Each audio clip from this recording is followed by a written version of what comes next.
கொடுக்கிறார். நீ சகலத்தையும் திருப்பிக் கொள்ளுவாய். அதாவது நீ இழந்து போனதை திரும்ப பெற்றுக்கொள்ளுவாய் அப்படின்னு ஆண்டவர் சொல்றார். தாவீது என்கிற தேவ மனிதர் தான். அவருடைய அவங்க தன் மனைவி பிள்ளைகளோடு சொத்துகளோடு ஒரு ஊர்ல வசித்து வருகிறார். அவங்களும் அவங்க கூட யுத்த வீரர்கள்லாம் இல்லாத சமயத்துல அமலேக்கேர் என்ற சத்துருக்கள் அந்த ஊரையே கொள்ளையடிச்சிட்டு போயிட்டாங்க.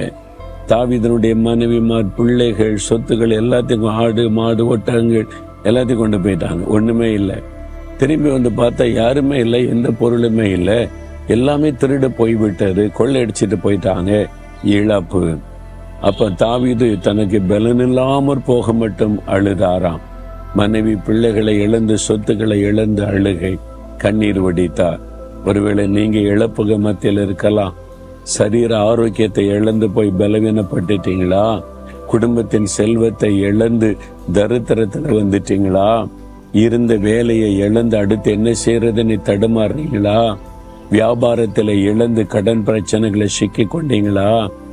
உறவுகளை இழந்து நீங்க தவிக்கிறீங்களா? இழப்புக்கு மத்தியில யாரோ ஒருத்தரை பிரியமானவங்களை மரணத்துல அவங்க எடுத்துக்கொள்ளப்பட்டதுனால இந்த இழப்புனால வேதனைப்படுறீங்களா? ஏதோ ஒரு காரியத்தை, உங்க செல்வத்தை, ஆரோக்கியத்தை, பொருட்களை, உறவுகளை இழந்து தவிக்கிறீங்களா? ரொம்ப வேதனை தான். இழப்பு என்பது மிகப்பெரிய வேதனை. தாவீது மிகவும் அழுதார் என்று வசனத்துல சொல்லப்படுது. அப்புறம் தன்னை திடப்படுத்தி கொண்டு ஆண்டவரிடத்திலே போனார். ஆண்டவரே, எல்லாத்தையும் நான் இழந்துட்டேனே, என் மனைவி பிள்ளைகள் சொத்துக்கள் எல்லாம் போயிட்டு சத்துருக்கள் கொள்ளையடிச்சிட்டு போயிட்டாங்களே. ஆண்டவர் அப்பதான் சொல்றார், பயப்படாதே தாவீது, இழந்து போன எல்லாவற்றையும் உனக்கு திரும்ப தருவேன். ஒன்றையும் சத்துரு கொண்டு போக முடியாது. இந்த சத்துருக்கிறான பிசாசு, அவன் தான் நமக்கு இழப்பை உண்டாக்குகிறவன், நம்முடைய ஆசீர்வாதத்தை திருடுகிறவன். ஆண்டவர் சொல்லுகிறார், எல்லாத்தையும் நீ திருப்பிக் கொள்ளுவாய், எல்லாத்தையும் நான் திரும்ப தருவேன். அதே மாதிரி ஆண்டவர் எல்லாவற்றையும் திரும்ப கொடுத்தார் என்கிற சரித்திரம் எழுதப்பட்டிருக்கிறது. உங்க வாழ்க்கையில இழந்து போன வேலையை நீங்க திரும்ப பெற்றுக் கொள்ளுவீங்க. இழந்து போன சொத்துக்களை திரும்ப பெற்றுக் கொள்ளுவீங்க. இழந்து போன சரீர ஆரோக்கியத்தை திரும்ப பெற்றுக் கொள்ளுவீங்க.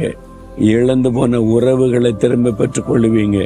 இழந்து போன ஊழியத்தை திரும்ப பெற்றுக் கொள்ளுவீங்க. நீ எதை இழந்து போய் நிக்கிறீங்க? ஆண்டவர் சொல்ற, திரும்ப தருவேன். விசுவாசிங்க. நாம் இழந்து போனதை நமக்கு திரும்ப கொடுக்கத்தான் இயேசு சிலுவையில எல்லாவற்றையும் இழந்து போனவராய் தொங்கினார்.